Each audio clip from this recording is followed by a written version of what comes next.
Bismillahirrahmanirrahim. Assalamualaikum warahmatullahi wabarakatuh. Dan selamat pagi, selamat siang, ataupun selamat malam untuk para ananda yang melanjutkan untuk menyimak materi video perkuliahan Ibu untuk mata kuliah Fisika Dasar untuk Prodi Pendidikan Biologi. Jadi untuk pada video ini kita sudah sampai pada pembahasan di pekan kelima ya. Oh, kayaknya Ibu yang salah mencantumkan ya. Harusnya ini yang di sini nih angkanya harusnya angka 6 ya. Jadi ini adalah materi agenda pertemuan ke-6 atau materi kelima yang ada di dalam buku rujukan kita, yaitu kita sudah sampai pada pembahasan elastisitas dan kekuatan suatu bahan atau material. Nah, untuk efisiensi waktu, langsung saja seperti biasa Ibu akan menginformasikan bab-bab yang akan dibahas pada video kali ini. Jadi ada banyak poin, tapi banyak poin ini sebenarnya poin-poinnya itu sedikit-sedikit ya. Jadi Ibu berharap Ananda tidak keburu shock lihat melihat uraian Ibu yang begitu banyak ya, sudah membayangkan berhalaman-berhalaman, tidak. Ini satu poin, satu pembahasannya ini singkat-singkat dan langsung ke inti. Jadi jangan keburu mencharge ya, bahwa ternyata materinya Ibu nanti berjam-jam. Ikuti saja alurnya ya. Jadi seperti biasa, apalagi karena Ibu kemarin sudah melakukan evaluasi, para ananda memberikan masukan bahwa untuk penggunaan video Ibu cukup Ananda masuk di bagian yang menurut Ananda itu masih perlu mendapat penjelasan. Oke, jadi ada 7 yang nanti kita akan mulai dulu dari konsep peregangan dan pemempatan longitudinal. Kemudian nanti kita akan membahas pegas. Kemudian yang ketiga membahas kondisi tulang yang patah ya, atau lebih sering kita kenal dengan istilah fraktur ya pada tulang. Itu ditinjau dari konsep energi. Kemudian membahas tentang gaya impulsif. Yang kelima nanti akan dibahas tentang fraktur pada tulang akibat terjatuh. Nah, jadi kalau untuk poin 3 dan 5 itu clue-nya itu adalah nanti kita akan membahas suatu besaran dalam fisika yang memungkinkan terjadinya fraktur pada tulang. Jadi kalau poin ketiga itu kita tinjau dari konsep energi, sementara untuk poin kelima nanti kita akan tinjau dari konsep gaya impulsif ya, atau kalau di fisika gaya impulsif ini sering disebut sebagai impuls ya. Kalau pernah masih ingat materi SMA ya, momentum dan impuls, nah itu dia. Jadi sama saja. Kemudian nanti di bagian 6 kita akan membahas salah satu aplikasi atau penerapan suatu teknologi yang diciptakan manusia untuk menghindari tubuh kita khususnya pada tulang kita mengalami fraktur. Kemudian yang ketujuh akan dibahas secara singkat terkait dengan teknologi yang dilakukan pada tulang yang patah atau retak atau yang mengalami fraktur. Baik, untuk efisiensi waktu, Ibu lanjut. Adapun pengetahuan prasyaratnya, jadi beberapa poin yang Ibu berharap anandaku sekalian eh, per, eh, perkuat kembali ya, sebelum masuk menyimak materi Ibu di video ini adalah untuk materi fisikanya, silahkan direview tentang konsep elastisitas, tegangan, dan regangan. Kemudian coba cari tahu tentang yang ada kaitannya dengan hukum Hooke. Kemudian mereview tentang materi momentum dan impuls, dan terakhir adalah mengetahui persamaan dasar terkait dengan energi potensial elastis. Selama ini kan yang sering kita bahas itu energi potensial dikaitkan dengan ini ya, dengan energi mekanik dan energi kinetik. Nah, kira-kira apakah persamaannya masih sama? Silahkan direview. Kemudian untuk materi biologinya, minimal Ananda mengetahui ya makna dari kata fraktur itu sendiri, khususnya dalam pembahasan terkait dengan sistem gerak pada manusia. Oke, baik, langsung saja setelah Anandaku sekalian mengetahui prasyaratnya, dan sebenarnya ini sudah dibahas ya, beberapa pokok bahasan ini telah diperkuat kembali di soal cek pemahaman. Jadi Ibu berharap sebelum Ananda menyimak materi Ibu, silakan dikerjakan dulu cek pemahaman awal. Oke, jadi untuk pendahuluan terkait dengan materi tentang elastisitas dan kekuatan suatu material, Ibu memulai penjelasan Ibu dengan meminta Ananda untuk memperhatikan gambar ya.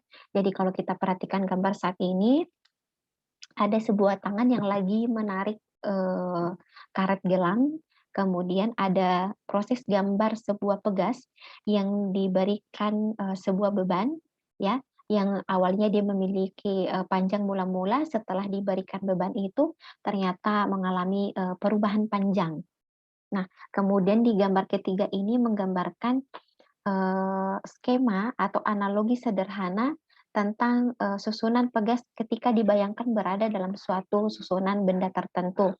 Jadi taruh misalnya kalau kita memilih benda padat, nah misalnya Ibu memilih sebuah handphone ya, jadi di dalam handphone itu kita bayangkan ada pegas-pegas yang saling tarik-menarik sehingga membuat bendanya itu dalam keadaan yang utuh. Oke, jadi dilanjutkan di sini pada pembahasan ini kita akan mempelajari bagaimana efek gaya-gaya yang bekerja pada suatu benda. Benda apapun akan berubah bentuk karena bekerjanya gaya yang diberikan padanya.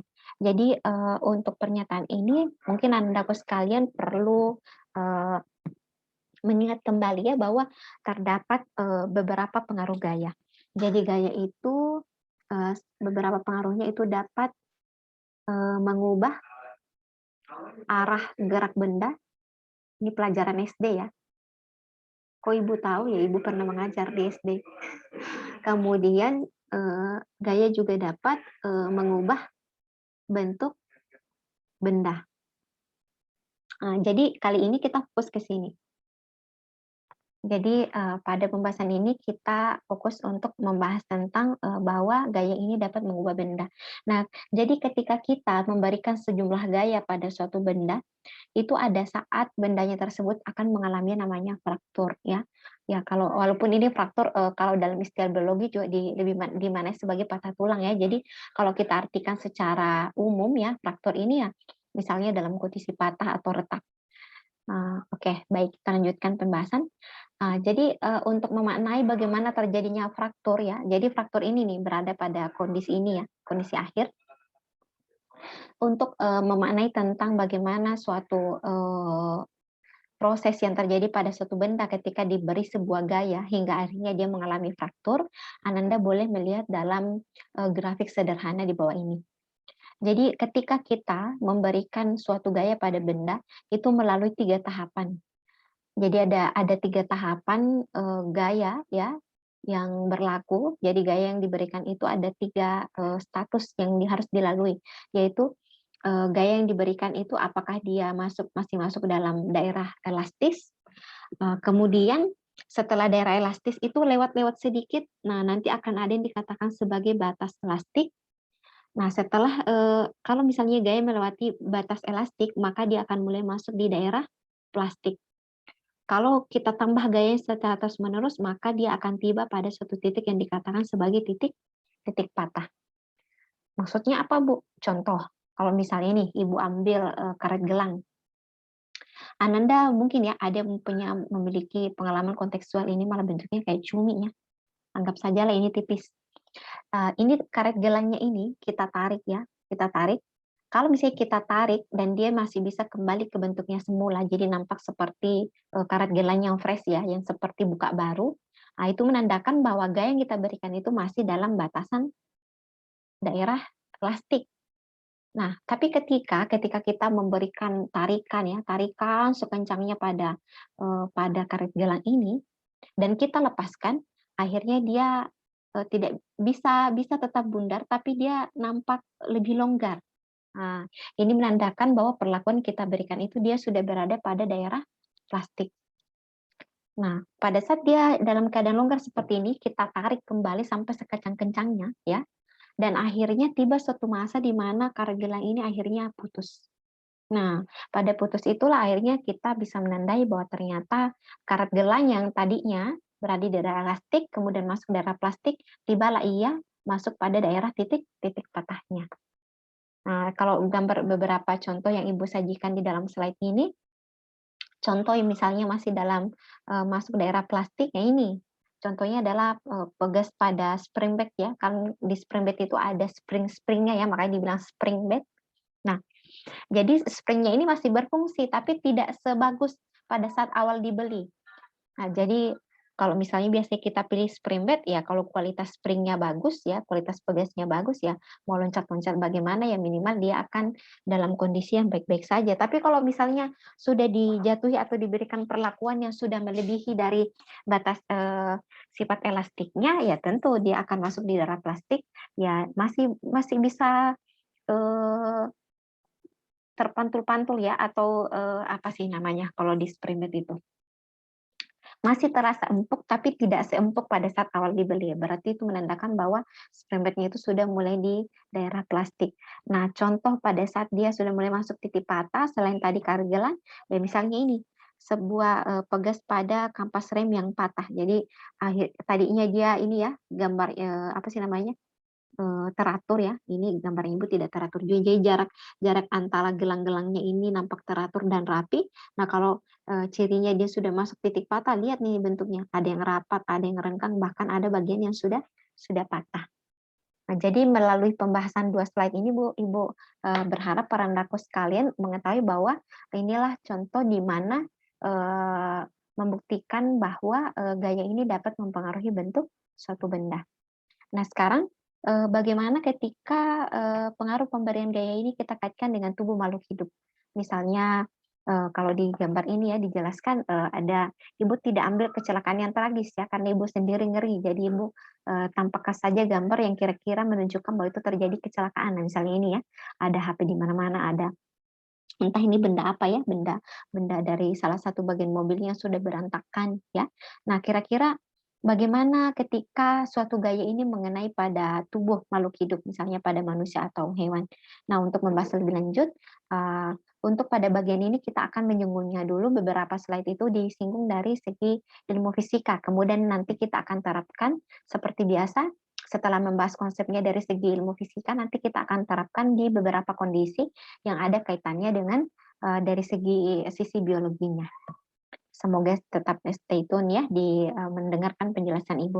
Oke, kita masuk di bagian pertama, konsep peregangan, tegangan, dan pemempatan longitudinal. Nah, sebelum masuk, Ibu ingin menjelaskan dulu nih kata kunci dari judulnya. Jadi di sini dijelaskan, disebutkan judulnya adalah konsep peregangan, pemempatan longitudinal. Nah, kita ambil dulu dari kata regang. Nah, jadi Anandaku tentu sudah tahu ya kalau peregangan berarti dia ditarik. Jadi kalau misalnya balok ini dia arah gayanya itu mengarah keluar ya. Nah, sementara kalau mampat, hidung mampat berarti yang tadinya arah keluar itu sebaliknya. Bendanya tersebut dihimpit ya. Jadi ditekan, dimampatkan. Nah, akhirnya disebut sebagai pemempatan. Nah, Bu, berarti longitudinal apa artinya? Nah, kalau Ananda aku sekalian mencarinya di KBBI, diartikan di sini bahwa longitudinal itu adalah metode penelitian dasarkan pada masa tertentu yang relatif lama untuk mengetahui karakter tertentu. Nah, jadi kalau ini untuk pemempatan longitudinal, kata kuncinya tadi adalah sesuatu yang dikerjakan dalam waktu relatif lama. Artinya apa? Pada pokok bahasan ini akan dibahas bagaimana sebuah gaya itu ketika kita meregangkan benda atau memampatkan benda itu dalam waktu yang cukup lama sehingga memberikan pengaruh efek tertentu pada bendanya. Jadi kalau misalnya nih HP Ibu tarik hanya beberapa detik ya tentu tidak kelihatan efeknya, tapi coba kalau misalnya Ibu memberikan perlakuan pada HP Ibu dengan memberikan ini ya, sebuah tekanan pada bendanya dalam waktu lama, ya bisa jadi mungkin ada suatu ketika kalau dalam waktu lama dan Ibu tambah terus gayanya, ya bisa jadi HP-nya akan penyok. Tapi ya karena ini HP ya, kalau mau dirusak sayang ya. Itu sepertinya harusnya contohnya itu bukan HP, tapi benda yang memudahkan untuk diperbaiki kembali. Oke. Nah, sekarang karena tadi Ibu sudah memberikan kata kunci, semoga untuk bagian ini Ananda sudah temukan kata kuncinya. Oh, kalau pada poin ini nih maksudnya. Jadi untuk memperhatikan ya pengaruh dari gaya regangan ya dengan pemberian gaya, itu Anandaku sekalian bisa memperhatikan pada gambar 5.1 ini. Gaya yang diberikan itu ditransmisikan ya atau diterapkan ke setiap bagian benda. Jadi ketika kita menarik benda ini sebenarnya walaupun ya tempat titiknya ini adalah di bagian sini ya, tapi sebenarnya ketika kita menarik di kedua sisinya itu gaya ini diaplikasikan ke setiap bagian benda, mau dia di bagian tengah, mau dia di bagian sudut dan sebagainya. Dan cenderung menarik benda hingga terpisah. Jadi kecenderungannya kalau misalnya kita meregangkan benda ya, jadi kalau kita membayangkan ini 2 potongan itu seperti nampak akan terpisah. Jadi kalau mau mudah mengamati, kita pilih salah satu benda yang menurut kita gampang dipotong. Misalnya apa ya? Misalnya kue lapis ya.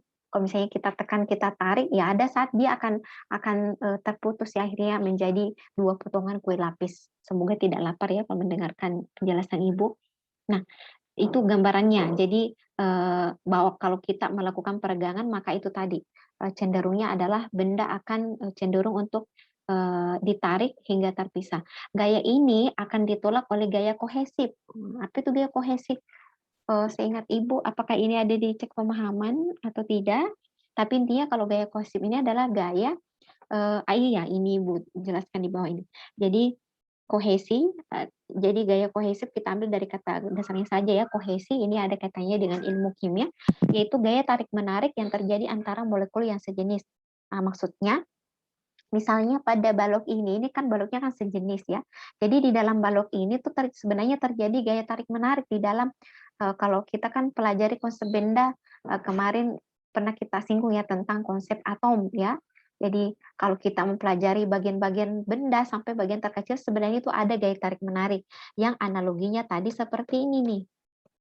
Seperti ini. Jadi di dalam bagian-bagian kecilnya itu seperti ada apa ya ikatan ya. Ya namanya kimia ya. Kalau itu lebih ke kimia ya benar bahwa di dalam unsur-unsur penyusunnya itu ada ikatan dan itu cenderung untuk selalu mempertahankan kondisi mereka. Sehingga kalau kita meregangkan sebenarnya ada gaya tarik juga yang menarik bendanya supaya mereka tetap utuh. Nah, inilah yang disebut sebagai gaya kohesif. Balok akan hancur atau rusak ketika gaya yang diterapkan melebihi dari gaya kohesif. Jadi ketika gaya tariknya ini sudah tidak mampu melawan dari gaya yang kita berikan untuk meregangkan benda ini, ya maka saat itu akan membuat benda yang kita berikan peregangan itu akan mengalami rusak atau hancur. Sebenarnya konsepnya tadi sudah dijelaskan di slide ini ya. Ini. Jadi bagian sini. Jadi jika gaya yang diberikan cukup besar, maka akan ada saat tertentu mengalami fraktur. Nah, ini bisa diartikan juga pada bagian kalimat ini. Jika gaya pada gambar 51 dibalik, jadi itu tadi ya yang Ibu bilang, yang tadinya dia arah gayanya keluar ya, ditarik dari dua sisi. Nah, kita balik, kita dorong dari dua sisi ya, dari dua sisi. Nah, panjangnya akan berkurang kalau ini dalam waktu yang lama ya, kalau dihempet. Tujuan tinjauan serupa menunjukkan bahwa peristiwa pemempatan juga menjadi bagian dari sifat elastis. Jadi mau dia peregangan ataupun pemempatan ini ada kaitannya dengan akan berpengaruh pada sifat atau ada kaitannya dengan sifat elastis benda. Tetapi jika gaya yang diberikan cukup besar akan menghasilkan kerusakan yang bersifat permanen. Jadi kalau misalnya sama ya, akan rusak juga kalau misalnya pun pada proses peristiwa pemempatan, jika itu dilakukan dalam waktu yang lama juga itu tentu akan menyebabkan kerusakan permanen. Di slide berikutnya, coba lihat, kira-kira Ananda ini masuk dalam kategori peregangan atau pemempatan?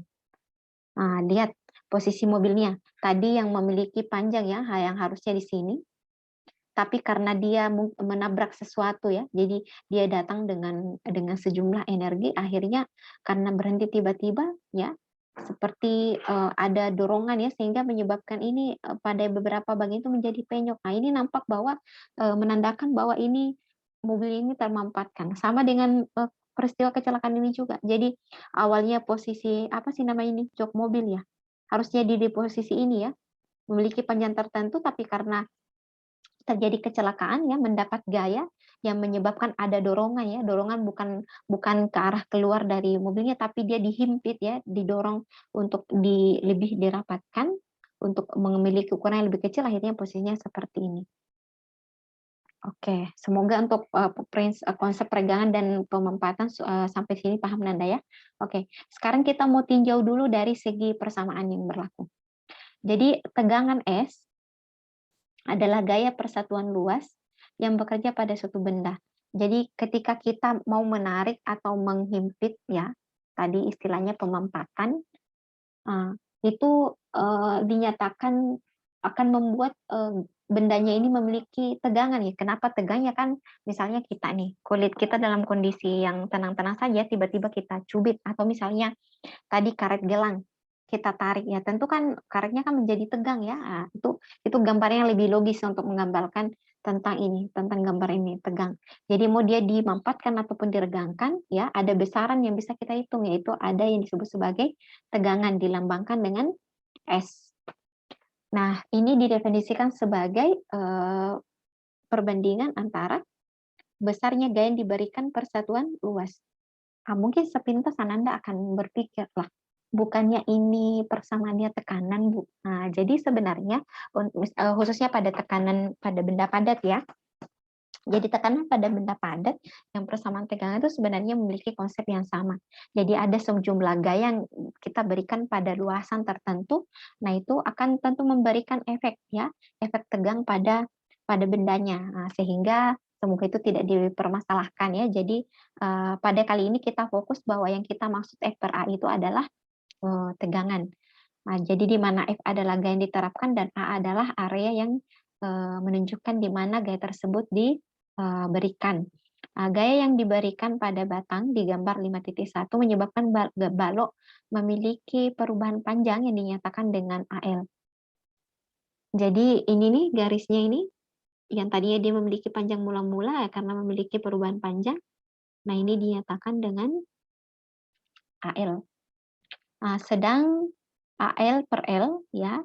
Jadi sedangkan perbandingan antara perubahan panjang dengan panjang mula-mula itu disebut sebagai regangan ya, yang dilambangkan dengan ST. Yang dirumuskan dengan persamaan, jadi ST itu tidak adalah delta L per L. Jadi ada dua persamaan dasar yang kita temukan pertama. Di mana L adalah panjang batang dan oh iya, Ibu sudah jelasin tadi delta L-nya ya. Nah, jika dibalik, gaya pada gambar 5.1 akan menekan batang sebagai ganti dari peregangan itu. Jadi mau itu peregangan ataupun dia dimampatkan itu sama saja. Yang tadinya dia mungkin memanjang, kalau ini panjang mula-mulanya dia akan berubah ke sini. Malah dia akan berkurang menjadi lebih pendek kalau dia proses pemampatan.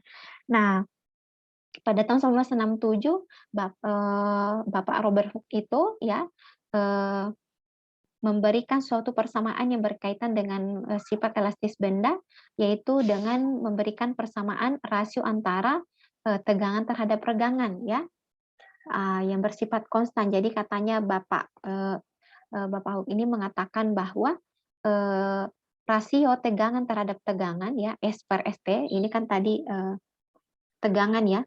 Jadi ini tegangan, ini regangan, itu katanya bersifat konstan, sehingga dirumuskan seperti ini. Jadi katanya ini selalu menghasilkan perbandingan yang sama. Ini S per ST sama dengan Y. Nah, Y inilah yang disebut sebagai modulus yang. Jadi modulus yang ini menyatakan perbandingan antara tegangan dengan regangan. Nah, tadi kalau tegangan kan sudah tahu ya, perbandingan antara gaya yang diberikan terhadap luasan area gaya tersebut diberikan, kemudian regangan ini perbandingan antara perubahan panjang dengan panjang mula-mula benda. Nah, kalau untuk secara teoritis ya, beberapa pendekatan nilai modulus yang untuk pada beberapa bahan nanti ditampilkan di pembahasan pada pegas ya. Jadi Ibu hanya tulis dulu sampai sini. Nanti pada tabel 51. Nanti tabel 51-nya nanti disajikan pada pembahasan di bagian pegas. Mungkin itu untuk konsep peregangan dan konsep pemempatan longitudinal. Oke, sekarang kita masuk di pembahasan poin kedua, yaitu pegas. Jadi analogi kenapa kemudian kita perlu memperhatikan ya salah satu, sisi dari pegas ya, karena dengan memperhatikan pegas ini akan lebih mudah kita memaknai tentang konsep elastisitas.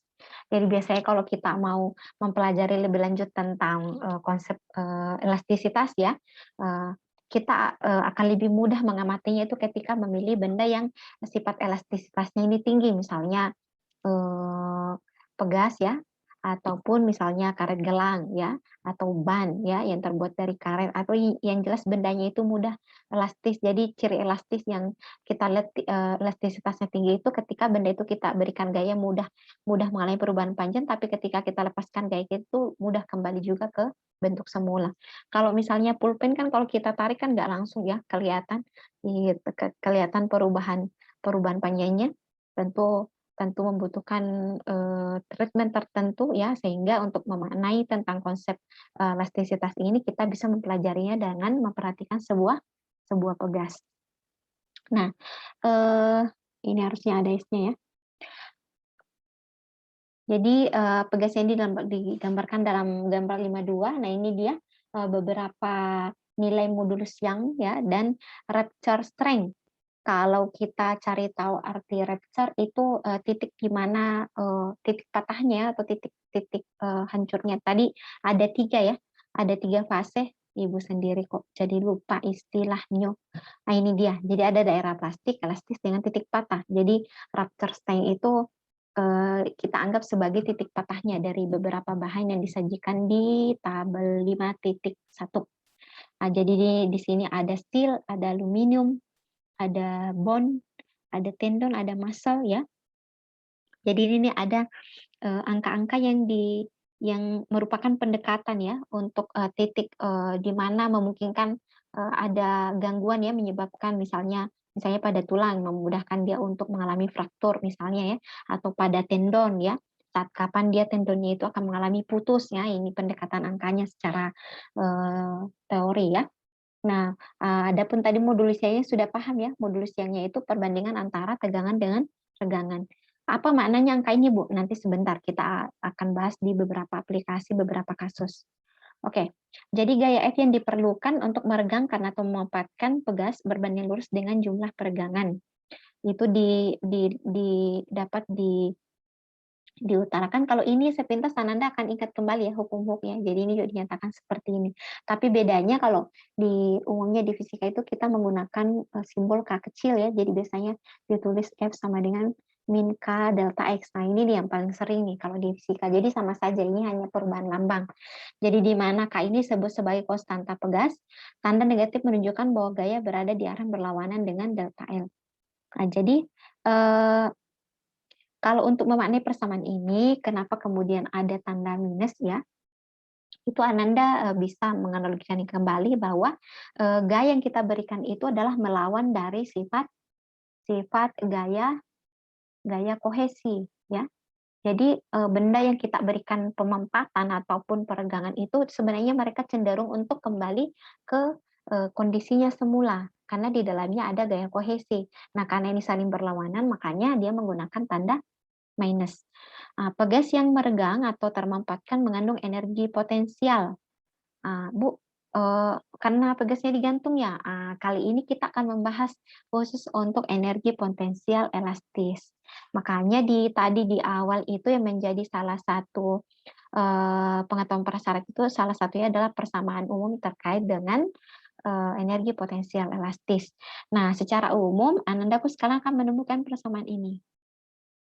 Jadi untuk menghitung energi potensial, eee, mungkin ada yang sepintas bilang, "Bu, bukannya energi potensial itu dimiliki benda ketika memiliki ketegangan tertentu." Nah itu jadi, untuk pada poin ini Ibu ingin memberikan penjelasan ya dari segi fisika bahwa di dalam kajian tentang fisika energi potensial itu ada beberapa macam. Anda boleh menindaklanjutinya secara mandiri.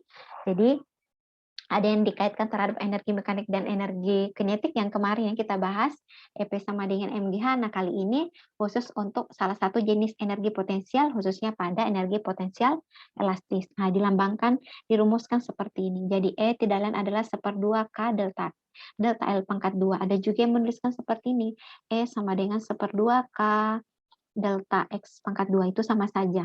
ya, hanya berubah lambangnya. Nah, sebuah benda elastis di bawah pengaruh tekanan, jadi sebuah benda yang elastis itu di bawah pengaruh tekanan artinya dia di ini ya, mau dimampatkan atau diregangkan, dianalogikan sebuah sebuah pegas dengan konstanta pegas Ya per L berdasarkan persamaan 3. Jadi ini tadi persamaan 3-nya, maka dapat dituliskan ya, ini dari persamaan 3 ini. Ini kan tadi dijabarkan ya, FA per delta L per L sama dengan Y. Nah, karena tadi kita sudah mengetahui bahwa S itu rumus dasarnya tadi di persamaan 1 adalah F per A, kemudian ST adalah delta L per L. Nah, ini hanya dimasukkan saja. Nah, dari persamaan 6 yang ini, besarnya gaya F dapat ditentukan dengan persamaan F sama dengan YAL per delta L. Jadi dari sini kita mencari definisi F. Nah, coba Ananda aku sekalian turunkan secara mandiri, jadi nanti kalian akan temukan persamaan ini. Nah, persamaan ini identik dengan persamaan untuk pegas dengan konstanta pegas. Jadi persamaan ini identik dengan persamaan untuk pegas dengan konstanta pegas K sama dengan, jadi K ini dirumuskan sebagai Ya per L. Ini dapat dari mana, Bu? Coba diamati dulu deh persamaannya. Kira-kira kenapa kemudian akhirnya persamaan K ini dinyatakan sebagai Ya per L ya. Nah, oke. Nah, sekarang kita lanjut. Melalui analogi dari sebuah pegas, lihat persamaan 5. Ini tadi persamaan persamaan 5 ya, terkait dengan energi potensial elastisnya ya. Jumlah energi yang tersimpan dalam benda diregangkan atau dimanfaatkan dinyatakan dengan persamaan 1/2 YAL dikali delta L pangkat 2. Dapat dari mana? Tadi kan K-nya kan sudah didefinisikan ini ya. YA per L. Nah, jadi tadi dari persamaan ini, K-nya ini ganti dengan ini. Nah, sehingga didapatlah persamaan bahwa E tidak adalah 1/2 YA per L dikali dengan delta L berpangkat 2. Dapatlah persamaan 9. Oke, jadi ini nanti beberapa persamaan dasar Ibu harapkan Anda perhatikan. Nanti inilah seperti biasa inilah persamaan-persamaan dasar inilah yang nanti beberapa di antaranya akan kita terapkan pada beberapa kasus yang akan kita bahas di poin ke berapa? Poin ketiga ya, karena sudah 2 poin yang kita bahas. Oke, sekarang kita masuk di ketiga, fraktur pada tulang ditinjau dari konsep energi. Nah, kalau sudah tahu konsep energi berarti kemungkinan ini nih yang akan sering kita bahas ini, persamaan 5. Semoga saja tebakan Ibu benar. Oke, pengetahuan tentang besarnya energi maksimum yang dapat diserap oleh bagian tubuh dengan aman memungkinkan kita memperkirakan kemungkinan cedera dalam berbagai keadaan. Jadi kenapa kemudian pembahasan ini penting, Nanda? Kita tinjau dari segi fisika, karena kalau misalnya kita bisa dekati dari segi fisika, pada akhirnya manusia ini misalnya membuat teknologi untuk pengaman tubuh misalnya ya, itu kita bisa memperkirakan berapa besarnya gaya yang kira-kira masih mampu ditahan oleh tubuh kita sehingga tubuh kita dalam kondisi yang aman. Tapi tentu ya kalau misalnya sudah di depan mata area kecelakaannya, kita sudah beberapa detik sesaat sebelum tabrakan, ya tentu itu kita tidak bisa lagi berpikir, berapa ya gaya saya menumbuk supaya tetap aman, ya itu karena durasi waktunya sudah sangat sempit, tidak mampu untuk mempertimbangkan. Makanya karena anakku sekalian paham dengan hukum-hukum alam ya, misalnya menemukan tikungan tajam, ya karena sudah tahu hukum kelembaman ya, sudah belajar tentang gaya gesek, ya janganlah datang dengan kecepatan tinggi karena Anda sudah paham konsep itu tapi tetap saja ngeyel, ya sudahlah akan terjadi kondisi di mana Ananda berada pada kondisi yang memungkinkan tubuhnya mendapat gaya yang besar. Kalau gayanya sudah tidak mampu menanggung ini ya kapasitas dari elastisitas dari tubuhnya ya, gaya kekuatan dalam tubuhnya akhirnya akan menimbulkan cedera yang hebat ya, atau bisa jadi akan menimbulkan kematian ya, apalagi kalau misalnya kecelakaan ya bisa jadi menyebabkan kecelakaan maut. Nah, pertama-tama kita akan menghitung jumlah energi yang dibutuhkan untuk mematahkan tulang. Jadi pada kondisi ini kita mau memperkirakan estimasi berapa besar energi yang memungkinkan untuk membuat suatu tulang patah dengan luas penampang A dan panjang L. Jadi ceritanya ini ada ini Pak, ada luasannya A ini. Jadi tadi kalau balok kan luasannya itu berada di sisi samping ya. Ibu tidak usah gambar lagi deh. Jadi luasannya ini ya, kemudian panjangnya itu dinyatakan dengan L. Ini kira-kira kalau kita lihat tulangnya tulang di bagian mana ya? Ini biasanya ini masuk tulang pipa ya, Ibu. Kalau ingat-ingat kembali pelajaran biologi ini salah satu contoh tulang pipa. Tulang pipa itu misalnya pada ini ya, paha kita. Dari sendi panggul menghubungkan ke lutut salah satu contohnya. Kalau itu anak biologi lah yang lebih tahu. Pertama-tama kita akan menghitung jumlah energi untuk mematahkan tulang dengan luas penampang A dan panjang L. Kita asumsikan bahwa tulang tetap elastis sampai patah tulang. Nah, jadi itu tadi ya, ada suatu kondisi di mana tulang kita itu tetap bertahan dalam kondisinya, artinya tetap mempertahankan sifat elastisnya. Mari kita tetapkan tekanan patah tulang sebagai SB. Jadi gaya yang kita berikan ya, gaya yang kita berikan ada menyebabkan tekanan itu kita nyatakan dengan SB. Dengan memberikan gaya FB yang akan mematahkan tulang dinyatakan oleh persamaan. Jadi tekanan F per A. Oh iya ya, oke. Jadi kenapa kemudian, jadi ini dinyatakan tekanan. Kalau tekanan kan rumusnya F per A ya. Ini dikali dengan A. Ini adalah FB, jadi dirubah saja persamaannya. Jadi ini berarti kan ini kan sesama F ya. Jadi ini dikembangkan saja persamaannya. Jadi ketika misalnya kita memberikan sebuah gaya pada tulang tertentu, ini dinyatakan dengan FB, tekanannya itu dinyatakan dengan SB, dan A ini merupakan area tulang yang dikenai tadi tekanan atau di mana gaya itu diberikan. Ibu hapus dulu ya bagian yang tidak penting. Ibu sering tidak sengaja banyak coretan, sebenarnya tidak diperlukan. Oke, lanjut. Nah, jadi sehingga kita bisa menuliskan bahwa persamaan lainnya adalah YA per L dikali dengan delta L. Nah, untuk ini anandaku sekalian coba ingat tadi persamaan 7, Ibu sudah tuliskan di atas ya. Jadi persamaan 7 tadi yang sudah kita dapatkan persamaannya di pembahasan pegas. Nah, kita bawa persamaannya ke sini jadi FB-nya ini karena tadi rumus dasarnya ada SBA itu di sama persamaannya karena ini diberikan tegangan atau pemanfaatan sama yaitu YA per L dikali delta L. Dari mana Bu dapat persamaan 7? Ya sudah dijelaskan tadi di bagian 7 ya. Itu dengan dari persamaan hukum Hooke ya, dengan menindaklanjuti persamaan S per ST ya, sama dengan F per A per delta L per L. Nah, ini yang diubah ya, diubah sehingga nanti menghasilkan persamaan ini. Sama dengan Y ini ya, karena ada Y-nya. Oke. Nah, sekarang jadi dasarnya ini dari hukum Hooke ya. Hukum Hooke yang disampaikan di persamaan berapa tadi? Persamaan 3 ya. Nah, pemampatan delta L pada titik yang dapat menyebabkan patah. Jadi pemampatan, berarti ini kasusnya dia dimampatkan ya, terdorong ya.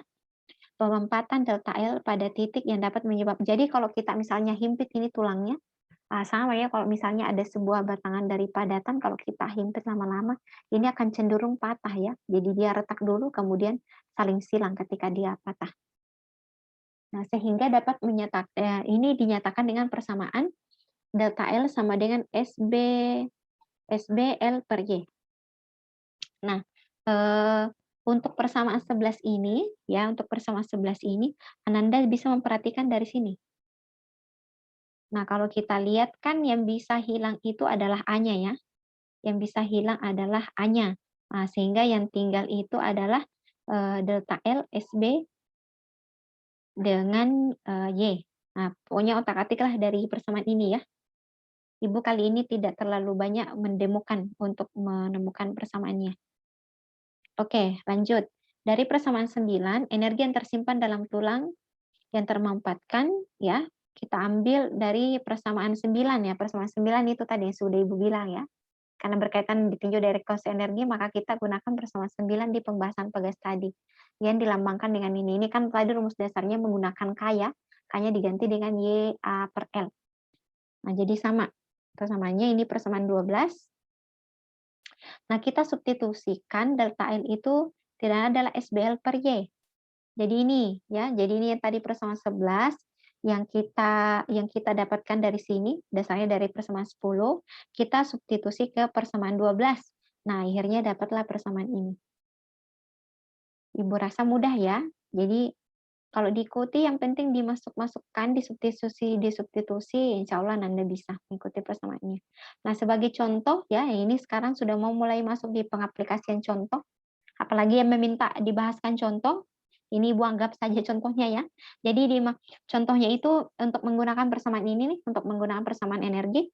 Sebagai contoh, jika fraktur dua tulang kaki yang memiliki gabungan panjang yaitu 90 cm. Jadi di sini ceritanya ada sebuah tulang ya. Tulang dengan sekitar panjangnya ini adalah 90 cm. Kemudian luasnya ini adalah A-nya, ini L-nya ya. Dengan SB atau titik di mana tadi sudah tahu ya, SB yang dijelaskan di awal itu adalah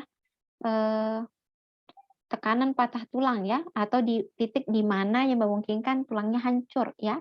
Nah, kalau kita lihat di sini, SB adalah 1 kali 10 pangkat 9. Nah, untuk bagian ini, Ananda bisa memperhatikan kembali di tabel. Ibu hanya ambil yang bone ya, karena ini kan tulang, berarti Ibu tidak perlu ambil steel, tidak perlu tadi ambil beberapa bahan. Nah, kita fokus saja ke tulang. Tulang kalau untuk titik patahnya itu, ini kan di ini ya, dimempatkan ya. Berarti kita pilih ini. Berarti kita lihat dalam satuan din, titik patahnya itu berada di 100 dikali 10 pangkat 7 din per cm². Ibu, kok ini pangkat 9 ya? Iya, sama saja. Ini kan 100-nya tidak lain adalah 10 pangkat 2 ya. 10 pangkat 2 dengan dikali 10 pangkat 7. Ya, kalau ini aturan matematika, basisnya sama, pangkatnya di jumlah. Berarti ini bisa saja Ibu tulis 1 dikali 10 pangkat 9 din per cm². Jadi ini titik patahnya nih. Ini dinyatakan dengan nilai SB. Kemudian modulus yang, karena nanti kita akan pakai Y, Y-nya modulus yang-nya tulang berapa ini? 14 kali 10 pangkat 10. Bu, di sini 1,4 ya, sama saja ya. Kalau 14 dikali 10 pangkat 10, kalau ini dibagi 10 kan mau dibawa dia ke notasi ilmiah, berarti ini sama dengan 1,4 dikali 10 ya. Dikali 10 pangkat 10. Nah, ini kan sebenarnya ada pangkatnya 1. Jadi kalau disatukan jadi 1,4 dikali 10 berpangkat 11. Maka Ibu tuliskan seperti ini. Jadi sama saja, tidak usah dipermasalahkan. Total energi yang diserap oleh tulang satu kaki, ya karena ini tadi 2 KO, berarti ini diandaikan ini tulang pada ini ya, pada betis kita ya. Ibu raba-raba betis, apakah di sana memang satu ya? Satu ya. Yang 2 itu ini sini ya, dihasta dengan pengumpil. Setelah Ibu lupa. Nah, jadi misalnya ini pada satu lengan bawah ya, tungkai bawah kita yang dekat kaki ya, satu kaki, itu kita masukkan angka-angka ini, berarti kita ambil persamaan 13. A-nya tadi adalah 6 cm, kemudian L-nya tadi 90 cm, SB-nya tadi 1 dikali 10 pangkat 9, kemudian Y-nya tadi adalah 14 dikali 10 pangkat 10. Nah, dimasukkan ke persamaan ini. Dapat 192. Nah, ini mungkin bagian yang Ibu perlu jelaskan ya, karena anakku sekalian mungkin masih perlu diajar lagi untuk terbiasa dengan angka-angka. Nah, lihat tadi tetapan yang digunakan ya. Tetapan yang digunakan tadi dalam satuan din per sentimeter. Jadi, misalnya yang A-nya itu 6 cm itu tidak perlu kita ubah. Tidak perlu kita ubah ke meter karena biar bersesuaian. Jadi kalau tetapannya dia dalam satuan ini ya, centimeter per salah cuy. Harusnya ini din per centimeter kuadrat, sama juga dengan modulus yang-nya din per centimeter kuadrat. Ini tadi ya, diambil dari sini Nanda satuannya. Nah, jadi kalau dia centimeter ya untuk ini juga tidak usah diubah ke meter biar bersesuaian. Nanti di bagian akhir baru kita ini ya konversi ke biar bisa dalam satuan joule. Nah, sekarang Ibu perlihatkan dulu cara menghitungnya. Karena biasanya sepanjang evaluasi kemarin banyakkan yang keliru itu bukan persamaannya yang keliru ya, tapi penentuan angkanya melalui proses hitungan. Ibu tadi sudah sampaikan tetapannya, nanti untuk nilai-nilainya bisa lihat formulasinya, kemudian lihat angka-angkanya. Jadi kalau ini 6 berarti itu nilainya A. Ibu menemukan dulu cara menghitungnya. Jadi, kita menghitung dulu dengan membagi, jadi kita satukan ya, untuk sesama bilangan berpangkat, ya, nanti kita satukan, kita fokus dulu ke bagian sini. Jadi Ibu temukan dulu, masuk, pakai kalkulator apa ya? Excel saja kali ya? Oke, sudah muncul Excel ya. Ibu masuk di Excel, sama dengan 6 dikali 90, itu 10 pangkat 18-nya kita abaikan dulu ya, dibagi dengan bagian bawahnya itu 2 dikali dengan 14. Oke, kita dapat 19,28. Kalau sebenarnya secara langsung sih juga boleh. Mungkin anandaku sekarang bilang, Bu, di sini kok 192,5? Ya, itu biasanya kemungkinan ini ya, dari faktor pembulatan lagi. Seperti biasa Ibu selalu mengingatkan kalau beda-beda beberapa angka tidak mengapa.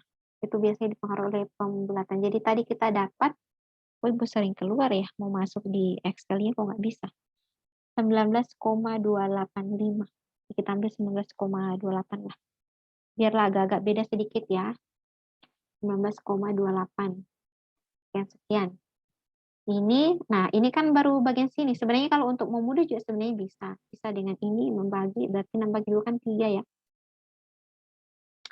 90 bagi 14, palingan bisa dibagi 2 ya. Iya bagi 2, karena kalau mau ini 90 bagi 7, angkanya tidak bulat.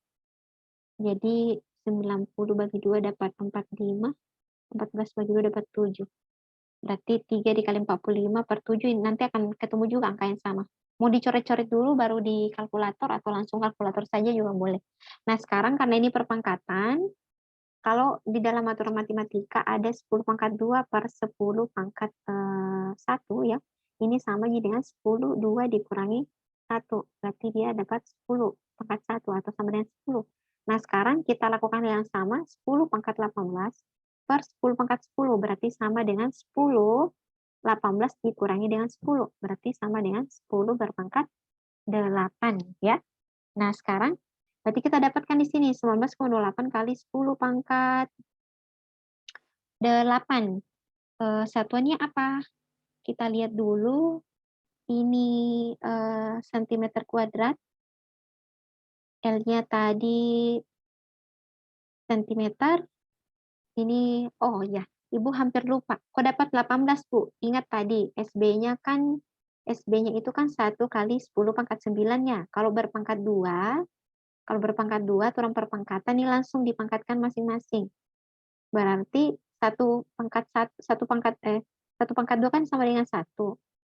10 pangkat 9 berpangkat 2. Nah ini langsung saja 2 kali 9 itu tidak lain adalah 1 dikali 10 berpangkat 18. Sehingga dapat ini nih, angka 10 pangkat 18. Jadi bukan di jumlah ya, karena sebenarnya kan ini kalau berpangkat 2 berarti dia seperti ini, 10 pangkat 9 dikali 10 pangkat 9. Tadi kan sudah Ibu ajari caranya ya. Kalau perkalian bilangan berpangkat basisnya sama berarti pangkatnya dijumlah. Berarti dia sama dengan 10, 9 ditambah 9. Sama doang ya. 10 pangkat 18 juga. Jadi langsung dikali saja kalau dia berpangkat. Itu untuk angka 10 berpangkat 18-nya. Semoga bagian sini sampai di sini paham ya. Oke, jadi sekarang kita tulis 10 pangkat 8. Nah, sekarang kita mau konversi ke joule. Nah, kita lihat dulu nih satuannya. Ibu ulangi kembali ya satuannya dulu untuk analisis satuan biar nanti kita bisa masuk ke Google apakah benar nanti kita konversinya. Ini berarti dia satuannya tadi untuk SB, wait. Kita lihat dulu tadi. Oh iya, SB kan tadi sudah ada din ya, din per centimeter kuadrat, berarti kalau dipangkat 2 kan, berarti dia ada, ini untuk satuannya dulu deh, maaf ya ini jadi agak rempong. Satuannya itu A-nya adalah centimeter, pangkat 2, dikali dengan centimeter, Ibu ambil dari sini ya. Kemudian din per sentimeter pangkat 2 dikali din per sentimeter pangkat 2. Ini karena dia pangkat 2 ya, jadi Ibu pangkat 2 kali 2 kan. Per Y-nya itu modulus Y-nya juga sama. Din per sentimeter pangkat 2. Berarti Ibu bisa coret ini ya. Mana lagi yang bisa dicoret? Sentimeternya. Berarti satuan terakhir itu adalah din sentimeter. Jadi ini sebenarnya satuannya adalah din sentimeter. Nah, kita mau ubah din sentimeter ini ke joule. Biasanya paling mudah, kayaknya Ibu tadi, kalau tidak salah Ibu sudah coba sediakan tadi. Oh iya, ini dia, din sentimeter. Kita lihat dulu, din sentimeter. Iya, din sentimeter kita mau ubah ke joule. Nah, jadi kita masukkan angkanya. Ini kan tadi kalau mau mudah sih, langsung saya lihat di sini, di bagian ini nih. Jadi katanya kalau 1 din sentimeter itu sama dengan 10 pangkat minus 7 joule ya. Oke, jadi kita pakai saja yang ini ya. Atau boleh juga dimasukkan di sini, tapi kalau mau dikalikan dengan 10 pangkat 8 terlalu ini ya, terlalu banyak angkanya. Tidak usahlah, ambil dari sini saja. Jadi 1 din sentimeter itu sama dengan 1 dikali 10 pangkat minus 7. Semoga Ananda masih bisa mengikuti ya menyimaknya. Jadi di sini tadi kita peroleh, ya Allah Ibu lupa. Harusnya, oh maaf ya. Harusnya Ibu masuk di slide ini. Pantas saja nggak ada angkanya. Nah, jadi kalau tadi Ibu hapus dulu yang tidak penting dulu. Ini kan tadi Ibu sudah tunjukkan ya, hanya untuk mengkonversi. Jadi nanti kalau Ananda menghitung jangan lupa ya, pertimbangkan satuan yang berlaku. Jangan sampai kalian ubah yang satunya diubah ke meter, yang lainnya masih dalam satuan senti, ya tidak akan menemukan angka yang sama. Jadi itu kuncinya untuk menghitung. Ibu hapus dulu deh, biar lebih kelihatan bersih dan bisa Ibu tulisi lagi. Maaf ya, tulisannya penuh coretan. Aduh, apa ini? Oh, ternyata masih pennya aktif. Oke. Nah, sekarang tadi kita mengetahui bahwa 1 joule itu tidak lain adalah 1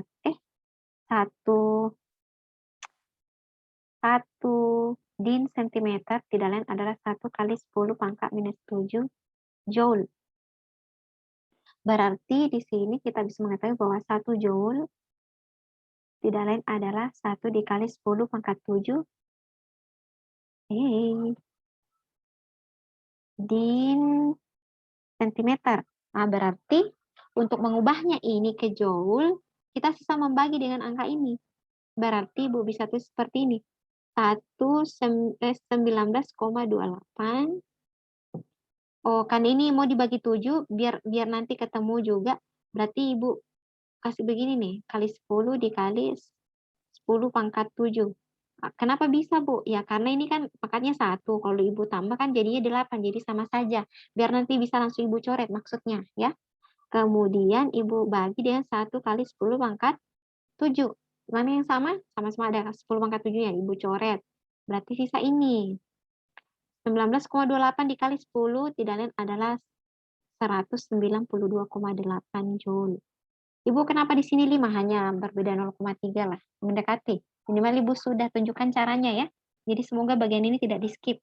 Nah, sekarang kita sudah dapat energi ini untuk satu tungkai kita, satu kaki kita.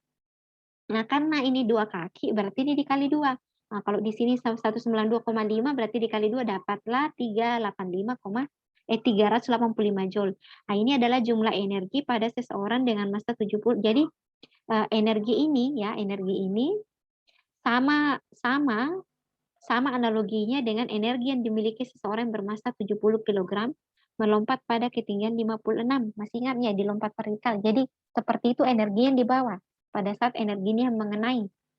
Nah, ini karena efek MGH. Nah, di sini M adalah massa orang, G adalah percepatan gravitasi, dan H adalah ketinggian. Nah, ini hanya penjelasan saja. Jadi 385 ini, Nanda, joule ini sama analoginya yang berlaku pada 2 kaki kita. Itu sama energinya ketika kita memiliki atau seseorang memiliki massa 70 kg, itu dia melompat sejauh 56 cm. Ini kan tentu butuh usaha ya dari posisi di tanah kemudian melompat sampai ketinggian sekian. Nah, seperti itu bentuk energinya, itu maksudnya. Nah, jika semua energi ini diserap oleh tulang, jadi kalau misalnya ada energi yang mengenai dua kaki kita, tulang kaki kita dengan jumlah gaya seperti ini, maka ini kemungkinan akan membuat tulang kita patah.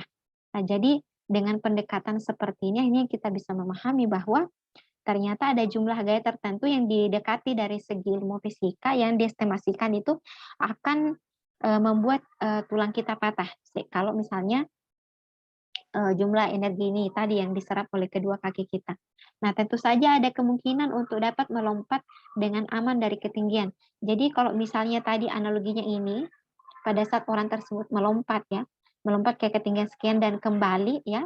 Nah, kalau misal jadi maksudnya tadi ini ketika ada orang yang awalnya diam kemudian dia melompat ketinggian ini, ketinggian H tadi 56 cm.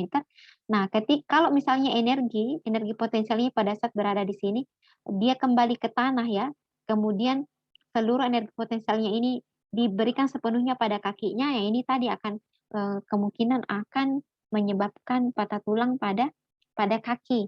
Nah, apakah harus selamanya apakah dengan 56 cm ini selamanya akan membahayakan? Nah, di sini dijelaskan lagi bahwa sebenarnya ada cara agar kalaupun kita melompat 56 cm itu tapi dalam keadaan aman. Nah, ya, catatannya adalah sendi tubuh itu harus dibiarkan menekuk. Jadi logikanya begini Nanda, kalau misalnya ada benda ya, misalnya benda ini jatuh, itu ternyata benda ini akan cenderung lebih aman kondisinya untuk terhindar dari patah ketika dia pada saat dia sampai di tanah itu dia dalam keadaan menekuk.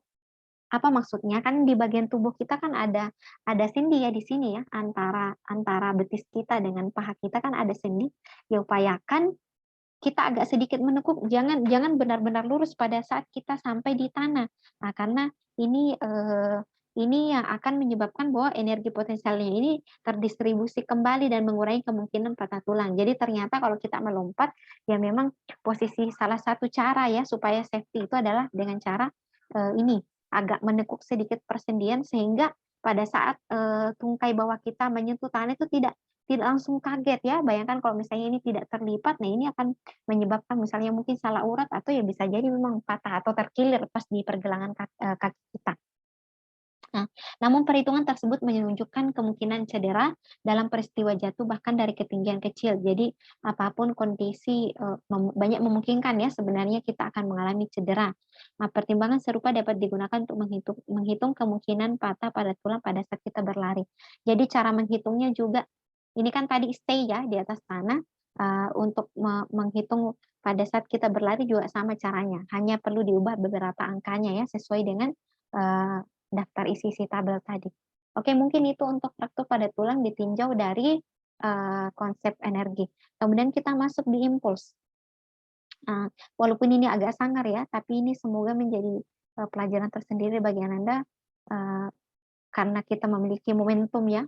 Jadi pada saat sebuah benda itu bergerak, memiliki sejumlah momentum sehingga benda tersebut itu kalau momentumnya besar akan sulit dikendalikan. Nah, ketika terjadi tumbukan ya atau tabrakan itu ternyata karena dia dalam waktu singkat itu sehingga menghasilkan gaya yang besar.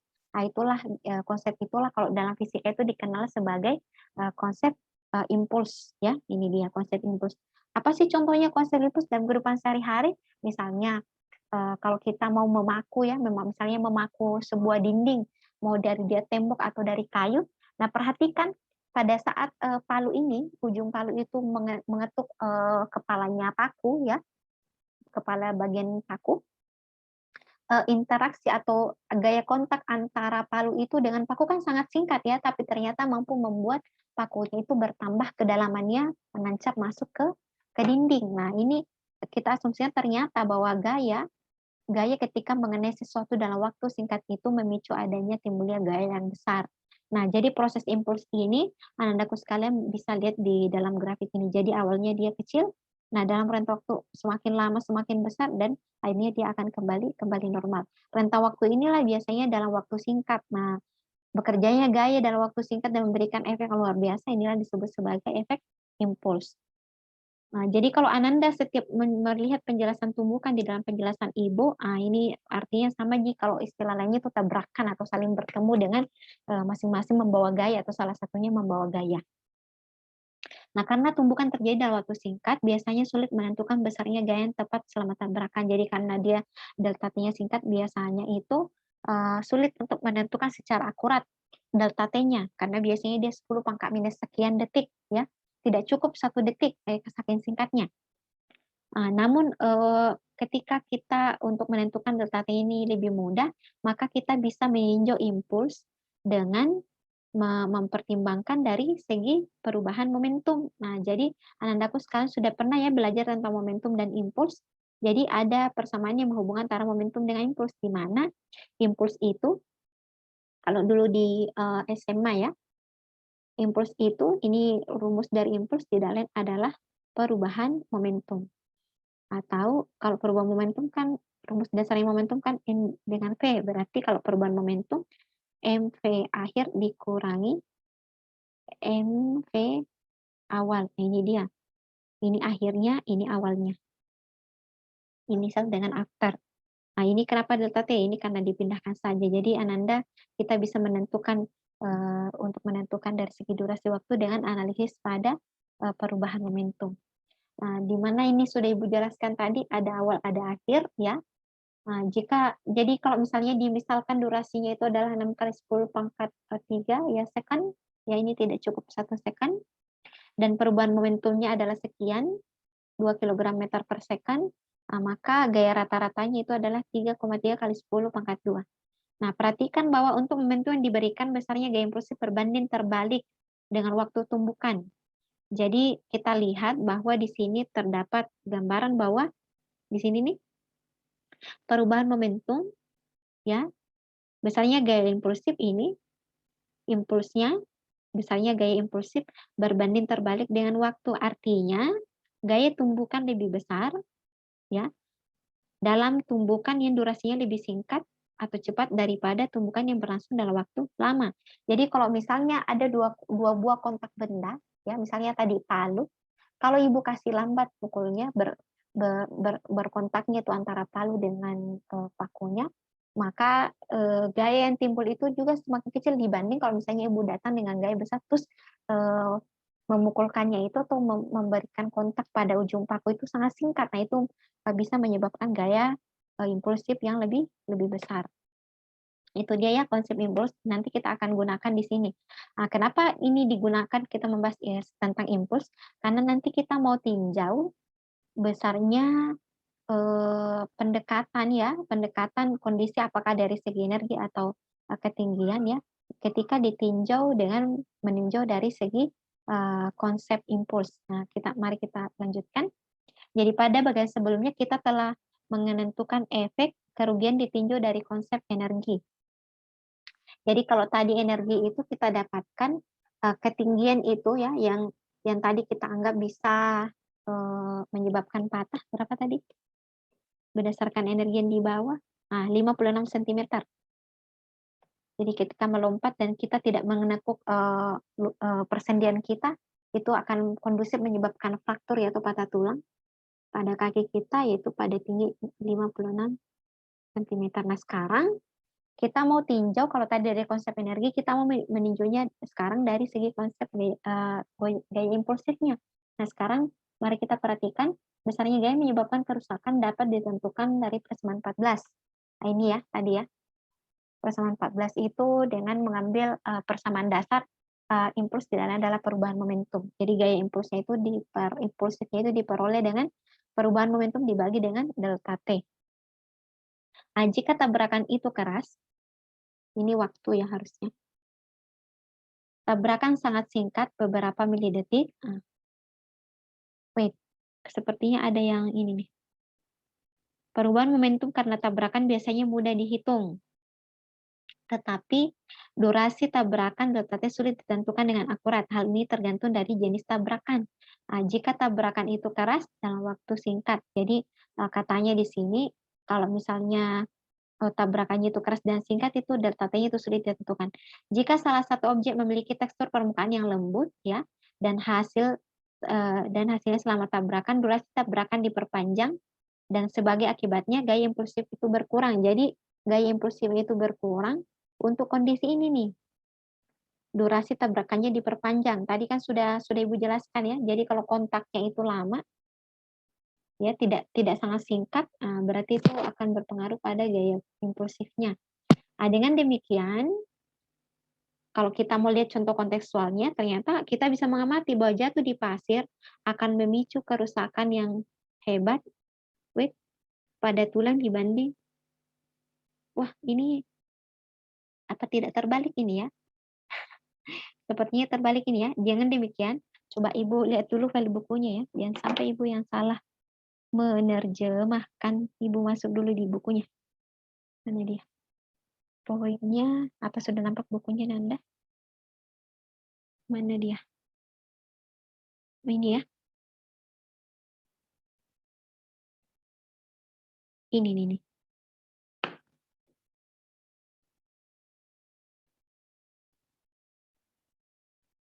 Ibu coba mencari dulu. Ini dia. If one of the object, Ibu perbesar dulu ya. Ini, mulai dari sini nih. If one of object is soft and yields during the collision, the duration of collision is length. Ya ini lebih panjang ya. And as a result, dan sebagai hasilnya ya, gaya impulsifnya itu lebih kecil atau tereduksi, artinya dia lebih kecil. Sehingga bisa kita katakan bahwa jatuh di pasir less damaging. Berarti dia tidak kurang bahayanya ya. Jadi yang lebih berbahaya itu adalah ketika dia jatuh di permukaan ini tadi ya. Ibu memang salah. Makanya Ibu menganggap bahwa pernyataan Ibu sendiri itu terbalik ya. Jadi dengan demikian jatuh di pasir, di sini Bu mengatakan ya akan memicu kerusakan, akan mengurangi kerusakan, mengurangi penyebab pemicu kerusakan itu ya dibanding, jadi kalau misalnya kita jatuh di beton keras ya itu lebih bahaya dibanding jatuh di pasir ya.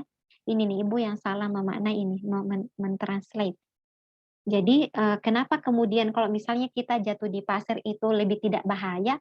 Ya karena ketika kita jatuh di pasir kan memungkinkan kita untuk lebih lama ya, lebih lama kontaknya, misalnya tadi proses jatuh itu lebih lama kontaknya bagian tubuh kita terhadap pasirnya ketimbang kalau betonnya ya, betonnya kan buk ya, tiba-tiba menghasilkan buk ya, itu dalam waktu singkat, nah itu lebih memicu terjadinya cedera yang lebih hebat. Nah sekarang, bagaimana ketika kasusnya itu kita pandang dari ketika seseorang jatuh dari ketinggian H dengan mengabaikan gesekan udara. Maka nilai kecepatannya ditentukan dengan melihat persamaan 6 pada gerak translasi. Nah, supaya lebih mudah seperti biasa ini, persamaannya pada dulu gerak translasi. Nah, sehingga diperoleh bahwa V itu tidak lain adalah akar 2GH. Kenapa? Jadi Ibu sudah jelaskan dulu, kalau jatuh dari ketinggian kan berarti dia tidak memiliki kecepatan, berarti ini 0. Berarti sisa V pangkat 2 sama dengan 2 KS. Berarti V-nya itu tidak lain adalah ini kuadrat, kalau dicari V-nya berarti kanannya diakarkan, berarti tidak lain adalah 2 AS.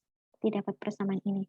Nah, sedang besar momentumnya dengan persamaan MV, jadi M, V-nya itu diganti dengan ini. Makanya V-nya ini menjadi akar 2GH. Sehingga sama juga dengan ini. Kok bisa, Bu? Ya, kita bawa, kalau di sini Bu lihat, kita bawa M-nya ini menjadi dalam bentuk, M-nya ini dalam bentuk W. Masih ingat kan W tidak lain adalah M dikali G. Berarti M itu tidak lain adalah W per G. Ya, cocok ya? Apa yang salah? W sama dengan M kali G, berarti M tidak lain adalah W per G. Oh ya, oke. Nah, makanya W di sini ada. Nah, ini kan ada 2GH di dalam. Jadi G-nya ini tadi kita buat sehingga dia berada di dalam akar. Jadi supaya dia masuk ke akar ini, G-nya ini kita buat menjadi W, berarti menjadi akar, wait ya. supaya dia nanti tetap sama, berarti ini Ibu tulis 2H per G dikali dengan harusnya ini seper G pangkat 2 ya. Wait. Apa yang diubah? Oke, untuk persamaan ini Ibu skip dulu ya. Ibu skip dulu, jangan sampai Ibu salah menurunkan, nanti Ibu lampirkan kembali, tapi sama. Sama di sini ya, Ibu tidak salah memindahkan W, G per H. Kira-kira disubstitusi dari mana ya? Setaunya Ibu tadi harusnya itu M-nya ini diganti dengan dikaitkan dengan W, tapi nantilah ya Ibu cantumkan penjelasannya khusus. Kita tidak perlu berlama-lama di sini, nanti Ibu bantu nanti turun persamaannya. Jadi ini persamaan untuk sementara. Nah, sekarang dalam proses jatuh kita mengetahui bahwa tubuh awalnya bergerak, kemudian ada saat dia berhenti. Nah, jadi dia awalnya memiliki kecepatan, sehingga ada saat kecepatan akhirnya itu sama dengan 0.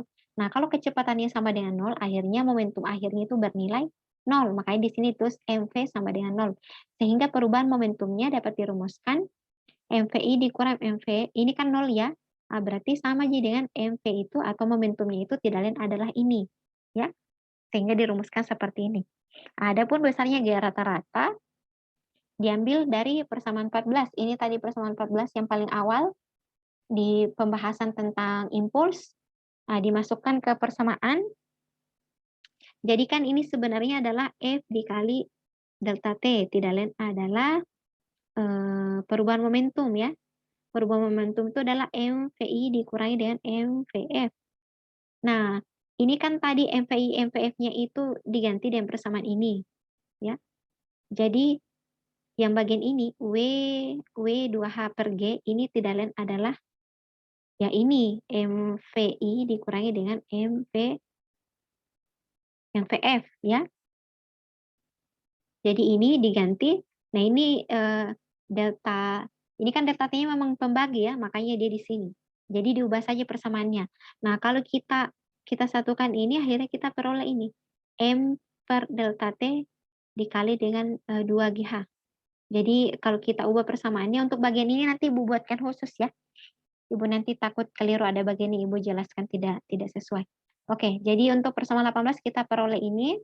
Nah, sekarang bagian yang sulit dari permasalahan ini yaitu perkiraan durasi tumbukan jika permukaan benturan keras seperti beton dan jika orang jatuh dengan posisi sendi terkunci kaku dan waktu tabrakan diperkirakan minus 2 detik, waktu tumbukan jauh lebih lama jika orang tersebut menekuk lututnya atau jatuh pada permukaan yang lembut. Jadi kalau misalnya ada orang jatuh kemudian menekuk lututnya, ketika dia jatuh di keras dengan yang dia permukaannya lembut, nah pada keras ini nih durasinya. Tapi kalau dia lembut ini dia akan lebih lama.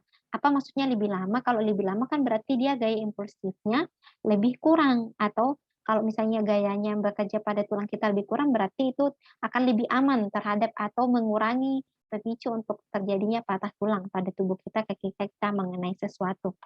Nah, tabel dari 5.1 persatuan gaya, jadi lagi-lagi kita menggunakan dari 5.1 ini yang menyebabkan patah tulang ya, sama tadi ya, kita menggunakan 1 kali 10 pangkat 9, yang tadi 100 kali 10 pangkat 7 di tabel. Jika orang tersebut jatuh jatuh datar di tumitnya, area dampaknya sekitar 2 cm. Jadi kalau diperkirakan itu di bagian sini nih, kita anggap itu areanya adalah 2 cm pangkat 2. Maka ditentukan FB-nya. Ingat, FB-nya tadi ini adalah SB, ini adalah A. Ingat tadi persamaan dasarnya di bagian mana itu? Di bagian apa itu? Ibu lupa. Yang jelas ada persamaan dasar ini. Nah, sehingga didapat 2 kali 10 pangkat 9 din. Nah, dari persamaan 18, ini persamaan 18-nya tadi jatuh yang akan menghasilkan gaya impulsif dimasukkan.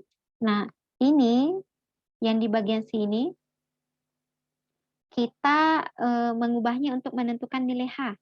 Nah, sehingga diperoleh ini. Diperoleh 1/2G F delta T per M berpangkat 2. Nah, untuk seorang pria dengan massa 70 kg, ketinggian lompatan menghasilkan rata-rata, ya retak, ini delta T-nya ini nih. Kalau misalnya dia mendapatkan benturan ya untuk kondisi di mana memungkinkan adanya retak tulang. Nah, sehingga angka-angka ini tadi dimasukkan ke persamaan hanya. Kalau kita masukkan ya 2G, harusnya ini 9,8 ya. Ini banyak angka nih ya Ibu. Nantilah Ibu jelaskan tersendiri itu. Di skip saja dulu bagian itu ya, nanti Ibu berikan penjelasan tambahan. Ibu lihat dulu ya. Ini sudah. Ini ya. Ini Ibu lihat dulu mana bagian yang harusnya. Ini kan sudah benar ya, ini waktunya. Kemudian ini tadi F-nya. Ini masanya. Oh, 9,8. Yang 9,8. Oh iya. Ini nih yang kenapa dapat 990 Nanda? Karena ini yang dikali, jadi 9,8 itu dikali dengan 10 pangkat 3. Mungkin Anandaku sekalian sepintas akan, oh ini hanya, coba Ibu lihat ya. Seperti ini perlu memang Ibu tinjau kembali, nantilah. Nah, yang penting kita coba lihat dulu hasil analisisnya berdasarkan buku ini, nanti Ibu tindak lanjuti ya. Nanti Ibu berikan penjelasan tambahan untuk khusus bagian ini. Nah, jadi kalau kita mencari angka-angkanya ini, maka akan didapatkan 41,6 cm. Nah, coba kita lihat analisisnya. Coba kita lihat analisisnya. Hasil yang diperoleh mendekati nilai yang kita peroleh dari tinjau dari konsep energi. Oh iya, jadi maksudnya itu Nanda. Tadi kan kalau dari segi energi kan ini ya 56 cm. Sementara ini jadi 56 cm tadi kalau konsep energi. Kalau dari segi gaya impulsif, ini nih 41, tidak beda jauh ya. Namun dengan asumsi bahwa area yang dikenai itu 2 cm, ini tampak masuk akal. Daerah ini mungkin lebih kecil atau lebih besar tergantung cara pendaratan. Jadi katanya ternyata kalau kita mau dekati dari konsep energi ataupun konsep gaya impuls sebenarnya mendapatkan angka yang saling mendekati atau sebenarnya sama. Mau dipandang dari konsep energi atau gaya impuls juga sama. Bagian yang masih menjadi PR Ibu itu ya, menemukan angka ini nih, angka-angka dimasukkan dalam persamaan dan beberapa penurunan persamaan tadi. Tapi kita anggaplah bahwa buku ini sementara ini yang memang tepat. Mungkin Ibu saja yang tidak jeli lihat mana yang perlu diperhatikan. Oke, sekarang kita masuk di bagian ke-6, pembahasan tentang airbag. Jadi sebagai perangkat perlindungan tubuh. Nah, pada bagian ini dan bagian 7 itu sudah tidak ada lagi persamaan, tapi sisa menunjuk ada persamaan tapi tidak mengerjakan soal lagi, tapi lebih kepada ke konsepnya. Sekarang kita amati. Jadi gaya benturan itu dapat dihitung dari jarak pusat massa tubuh pada saat bergerak selama tabrakan dan gaya aksi impulsif ya. Jadi katanya gaya benturannya itu terpantau bagaimana jarak ya, bagaimana jarak selama mengendari sesuatu terhadap pusat massa kita dan pada saat terjadinya impulsif atau tiba-tiba ada gaya yang datang mengenai kita ya. Hal ini diilustrasikan dengan melakukan uji coba perangkat keselamatan. Nah, jadi dalam gambar ini, Andaku tentu sudah kenali ini ya. Ini kita kenal dengan istilah airbag atau artinya tas yang berisi udara ya. Jadi tas yang berisi udara ini biasanya akan muncul tiba-tiba dari dashboard mobil ketika mobil ini mendapatkan gaya dari depan ya atau dari arah tertentu yang dideteksi mobil ini cukup keras sehingga airbagnya ini keluar. Nah, tentunya tujuannya adalah untuk melindungi diri kita dan jujur ya, kondisi ini pernah secara pribadi Ibu pernah alami tertampar oleh airbag saat itu perjalanan malam menuju Makassar. Mobil yang Ibu tumpangi itu tiba-tiba menemukan datang dengan kecepatan 90 km per jam ya. Jadi mobil yang Ibu tumpangi datang ya. Nah, ini ada mobil lain yang tiba-tiba melintang karena mobil ini juga habis menabrak pohon. Nah, kami datang dengan kecepatan 90 km per jam. Nah, apa yang dilakukan saat itu supirnya tentu tidak ada pilihan selain menabrak mobil ini. Nah, akhirnya karena mobil yang Ibu tumpah itu menabrak dan kebetulan Ibu duduk di sisi samping supir itu ya, di bagian depan dan dalam keadaan tertidur, tiba-tiba menabrak, akhirnya airbag-nya tuh keluar, tiba-tiba menabrak, menghantam muka ibu. Tapi ternyata menguntungkan kita. Kenapa? Coba kalau misalnya tidak ada airbag, kepalanya ibu langsung menyentuh dashboard, tentu Anda kalian sudah bisa kemungkinan memprediksi ya bahwa bisa jadi tengkorak ibu kalau misalnya terbenturnya terlalu keras itu akan retak ya. Bayangkan kalau CPU kita retak ya bisa jadi pikiran kita tidak akan normal lagi ya. Bisa mengalami keretakan dan mengalami pendarahan tentunya hebat. Kalau pendarahan hebat bisa memicu kematian. Makanya itulah tujuannya dari eh, penciptaan airbag ya. Jadi saat terjadi tabrakan tas mengembang tiba-tiba ya. Bantalan memberikan dorongan pada penumpang. Jadi didorong ya karena dia tiba-tiba mengembang ya. Mengembang. Gerakan maju penumpang harus dihentikan tertentu pada jarak 30 cm. Jadi desain dari airbag ini itu didesain agar kita terdorong itu sejauh ini, jarak yang aman ya. Untuk menghindari terjadinya kontak dengan permukaan keras pada mobil. Jadi jarak diarahkan itu didesain itu agar kita terdorong kembali ke posisi kita. Kalau misalnya hantamannya dari depan, itu kita didorong oleh airbag-nya ke belakang itu dengan jarak sekitar sekian agar kita terhindar dari dashboard yang keras atau berbagai komponen mobil yang di depan kita itu yang sifatnya keras. Ya, kelemahannya adalah kalau kita duduk di bagian belakang, ya airbag-nya tidak ada di belakang sini ya. Airbag-nya itu biasanya hanya berada pada bagian depan. Dan setahu ibu kalau mobil yang pernah kecelakaan itu kalau airbag-nya sudah pernah terpakai, boleh Ananda cari tahu apakah airbag-nya itu masih berfungsi di kemudian hari. Karena kalau terjadi kecelakaan itu airbag-nya keluar. Entah nanti si teknisinya ini akan dikembalikan airbag-nya ke dalam untuk bisa difungsikan kembali atau tidak, itu ibu belum pernah cari tahu secara pribadi.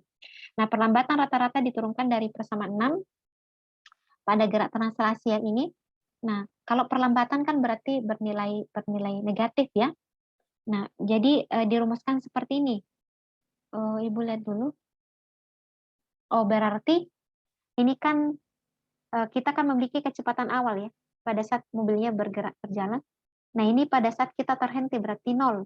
Nah, berarti kalau ini ada, ini yang 0, berarti untuk mencari perlambatan ya, berarti ini kan kalau kita sama dengan berarti kan ini menjadi V. Jadi V-nya ini kita anggap dulu sebagai V pada saat kita sementara berjalan ya. Bergerak, mobilnya bergerak tiba-tiba terhantam benda dan akhirnya berhenti, berarti VT-nya kan berarti dia 0.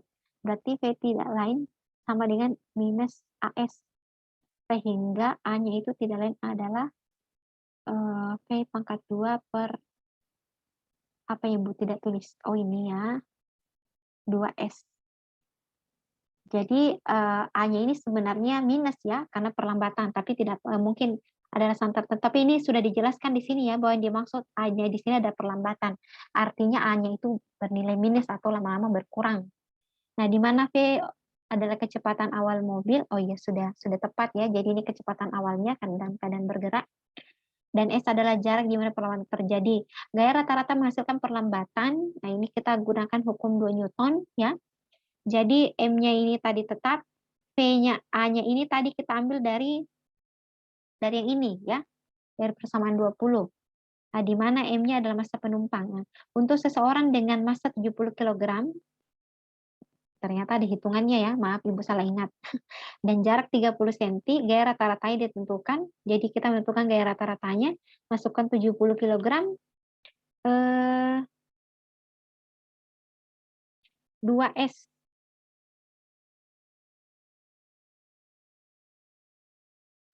Ini V pangkat 2-nya, oh, wait. Di mana ambil nilai kecepatannya ya?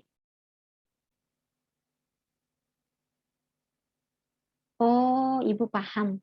Kenapa dari tadi 70-nya dikali 10 pangkat 3? Karena mau diadaptasikan untuk ke satuan DIN. Oke. Ini Ibu temukan clue-nya ya. Jadi di sini, karena 70 kg ini mau dibawa ke satuan DIN, berarti DIN ini kan dia setara dengan miligram ya. Makanya dia dikali dengan 10 pangkat 3. Oke. Jadi 70 kali 10, oh sama juga tadi dengan ini. Maaf ya, Ibu yang baru nyadar. Sama juga dengan ini kan 9,8 meter per second kuadrat. Kalau dia mau dibawa yang setara dengan senti, dia ini 9,8 ini dibawa ke satuan sentimeter per second kuadrat ya, berarti dia dikali 100 maka dapat 980, berarti ini sudah benar ini. Ibu yang tidak memperhatikan satuan.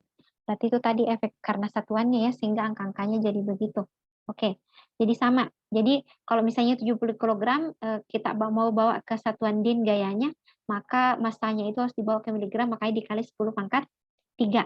Jadi dikali 2 dikali 30. Nah, 30 cm tidak perlu diubah ya. Nah, sekarang 1,17 kali 10 pangkat 3 dikali V kuadrat.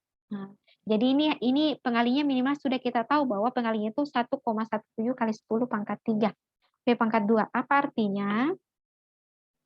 Untuk memanah ini, pada kecepatan 70 km per jam, gaya rata-rata berlaku pada seorang berhenti adalah ini, 4,42.